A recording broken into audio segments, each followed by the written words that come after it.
All right, you got this. This is Project Week. I know some of you guys have two things you need to do that are big. Some of you guys only have one. All right, I'm going to talk about the people with the SAR on demand first. Don't forget to click on SAR on demand. All right, over here, I would open up the SAR assessment on over here when you click on the Word document. Have that open as a window. All right, now what you could do is you could download it or you could just keep this page open. If you decide to keep this page open, that's fine. I would open another window, go back to classes. All right, go back to your period, go to classwork, and then I'll go back to the SAR on demand and then I'll open the Google Forms. All right, so let me review. You're going to have actually two windows open. You're going to have this text open, okay, and then you'll have your short response and multiple choice thing open. You will read the text. You will read the text over here, right, and answer the short response. Now, I try my best to put in important parts of the text in the short response so you don't have to flip back to the text, but some of you guys might have to flip back, so you need to have both open. All right, over here is the short response. You have to do a short response over here. For example, for the 7th grade, it says, how does the author develop the central idea of the passage? Obviously, you have to read the text, but what's not obvious is that I think you should type in your short response on a different document. So I would open something like Word or something like that and type in your short response over here. All right. And after you type in your short response, you could copy and paste it into here and then hit next. The advantage of doing that, copying and pasting your short response, is if you have bad internet connection, you don't lose all your hard work. All right. And don't forget to hit submit at the end of that. So that's enough with the literacy on demand. I'll close those pages out. All right.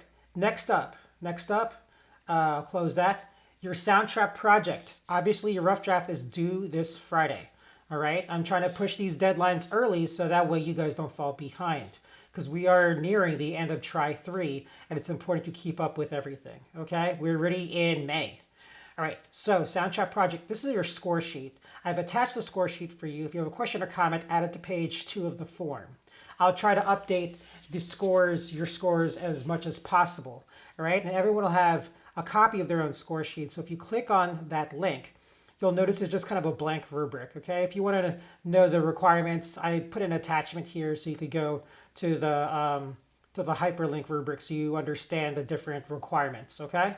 But what I'll do is I'll look at your composition throughout the week and I'll do something like this. All right. I'll highlight it and I'll say, okay, that's a 2 right there for technique. Maybe you have a 4 for arranging, right? And maybe you have a 0 for mix. Okay, and if you have a question, you go back to the rubric again, see attached, right? And it'll take you to the rubric so you know what you're supposed to do. This will give you some feedback, right? You'll look at it and you go, okay, I have a 3. Why do I have a 3? I need to work on my technique, okay? Or like, oh, look at my arranging. Okay, I'm doing really good with that. I just need to add more tricks to my music so that way I could get a higher score. And then I'll give you a total score over here. So this is what, 2 plus 4 plus 0, so that's a 6 out of 10. So obviously I want a higher score. If you have any questions, you could type in your questions down here, right? Help. So you need help. Mr. Vega, please help me. I don't understand. How can I do to make this project better? Okay. I will read your input and I will help you as much as possible. All right. So enough with that score sheet. Let me check that whenever you can. I posted this. If you somehow forgot how to log on to Soundtrap, again, I have a YouTube video for you over here. All right, and it literally takes you all the way from the very beginning number over to where it says education. It's right? A 7-digit code, like how to put in the code to how to put in your first loop. Okay, so I put all this in the very beginning. You can see that you've started the how to collaborate, so how to do that. So everything is, again, I posted that post back again in the beginning just in case if you forgot. Here's the help video. Most of you guys already know what that's about, and you've done, the ones who've actually started working did a great job.